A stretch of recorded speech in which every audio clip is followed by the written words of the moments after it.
everybody! I'm so excited to show you what I've been painting recently. But just before we get to the painting, I want to show you and explain to you how I got some of the inspiration for this one. So I actually did a sketch flicks on Nightmare Before Christmas, which is what I'm showing you right now.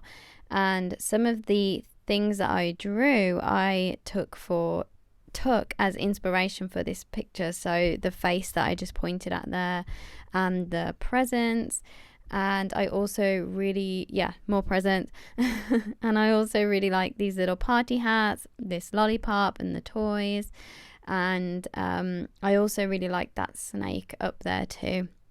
So you'll recognize some of these characters if you have watched Nightmare Before Christmas, but I just want to explain to you what sketch flicks actually is. So I mentioned before that I was on James Burke's workshop, which was Virtual Voyage 2, and we were looking at the art of Tim Burton, and he does a thing on his channel which is called, I don't know if he's got it from somewhere or if it's just his thing, but he calls it sketch flicks, where you watch a movie and you draw everything that you see or just things that you like, and then from that inspiration you can draw a final piece.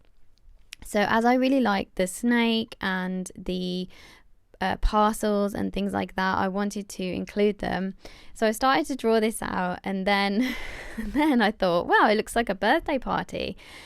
And as I drew this little boy with curly hair, he looked just like my brother. And it happens to be my brother's 30th birthday. So I was like, this is perfect. And I bought my brother a big bunch of balloons like that, like the one in the picture. So I thought, okay, this is great. I will just draw my brother on his 3rd birthday, looking towards the future at his 30th birthday, which is why he's got that blank expression. And my brother was not best pleased about turning 30, I have to say. I think some people just really enjoy birthdays, and other people, I don't know, they just dread it. They just dread getting older. And I can totally understand both perspectives. Like, on one hand, you know, you get to have presents and that's super fun, and on the other hand, you get older, which is not the fun side. But anyway, as you can see, I've sketched the image out and I made sure I was happy with the placement and everything before I actually started putting any pen onto paper. I used pencil, obviously, to sketch it out first.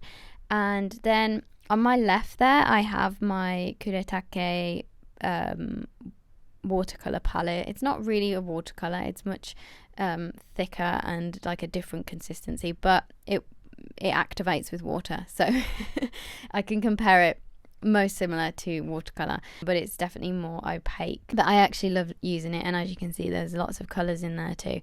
And to my right, I have some watercolors as well.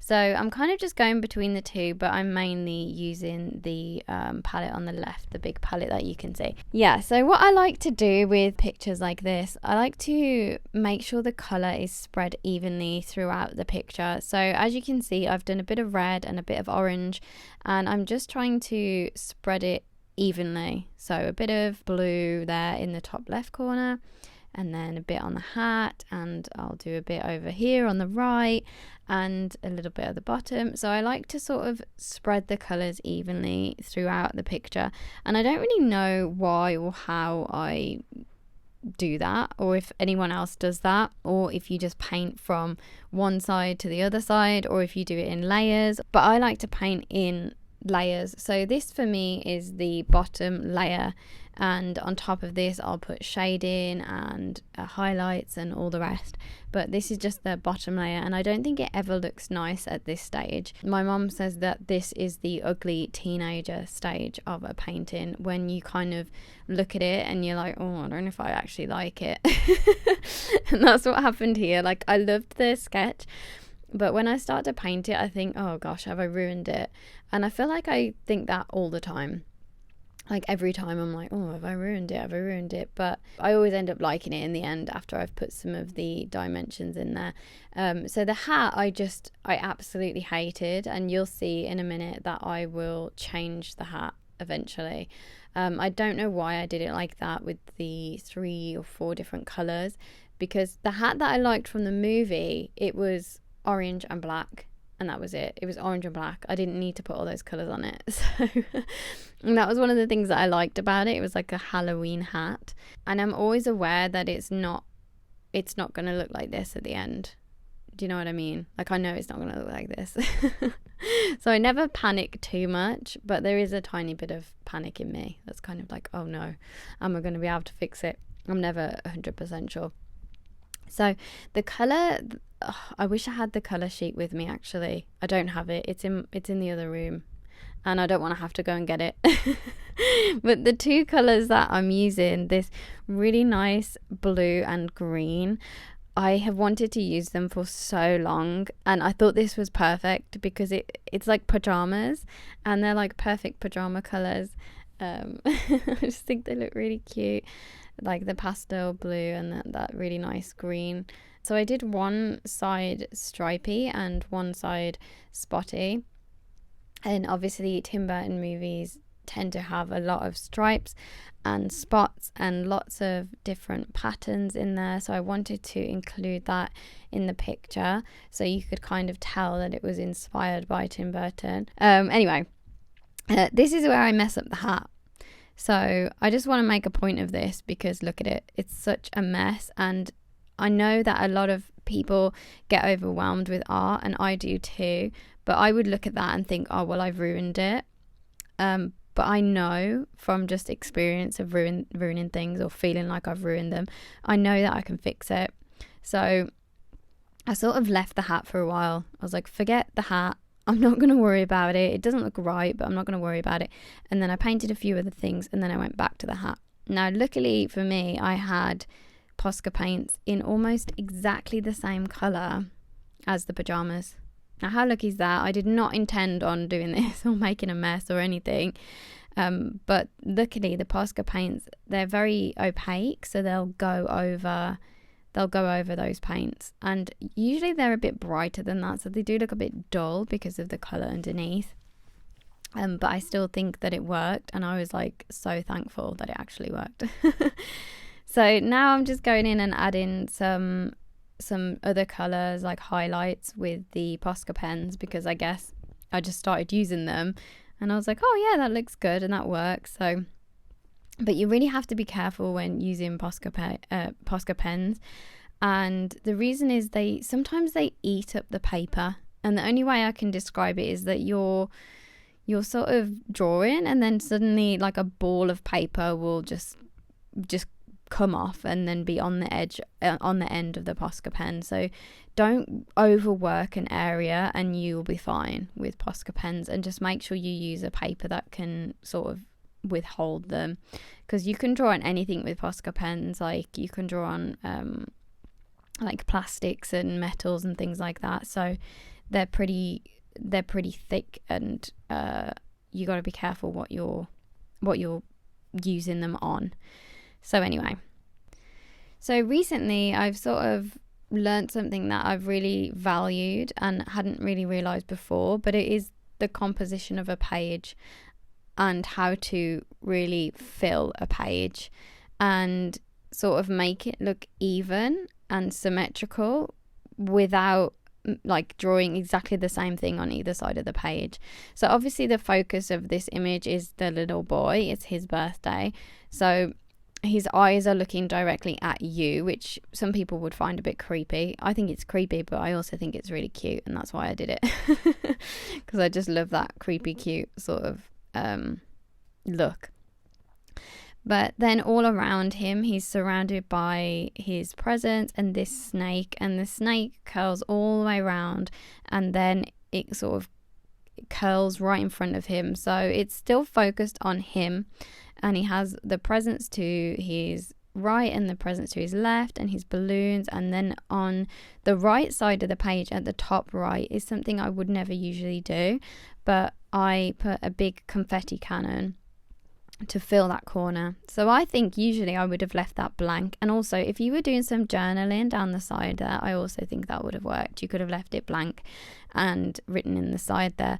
But I just love the way the confetti is spilling like in front of him and behind him, and it looks like it's just gone off. So I think it's a very like lively picture, and I really like that I've managed to do that.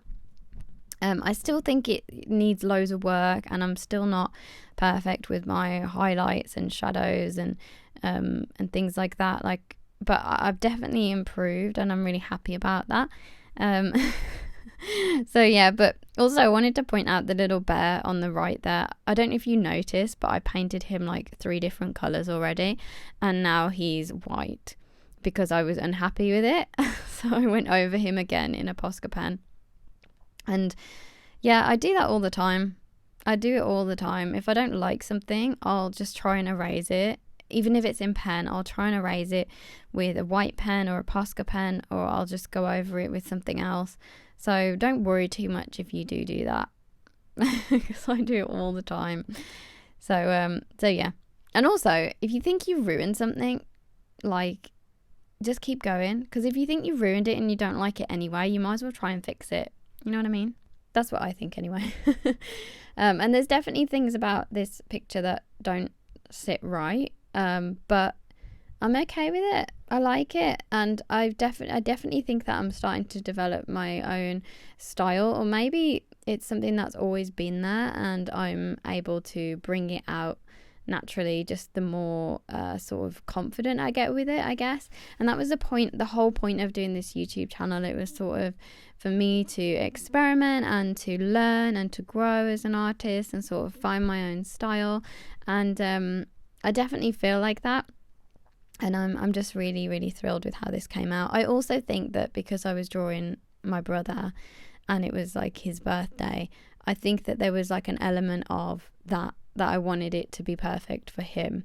So he was so shocked when I showed it him, and he was really confused, and I was like, it's you. And he's like, is that what I look like? I was like, no, it's you on your 3rd birthday. And then he was like, oh. Like, he understood it then. But yeah, I think part of me just wanted him to like it. But I put it on Instagram and I had some really nice feedback, and some people even said that it should be a birthday card. But I don't know, what do you think? Would you buy this birthday card? Because I didn't even think of it like that. It was just all spurred from the sketch flicks that I did for the Nightmare Before Christmas, and which was really fun, by the way. If you ever just want to sketch and you don't know what to do, or you just want to practice your drawing and you don't know what to do, just put on a movie, one of your favourite ones, the one that you like the art in, and just start sketching, because it worked for me, and I ended up with this really, really lovely piece that I'm really happy with. So yeah, I highly recommend that. So I'll see you guys again next Sunday with a new video, and I really hope that you enjoyed this one. And happy 30th birthday to my brother. I hope you had a lovely day, and yeah, I'll see you guys next week. Bye!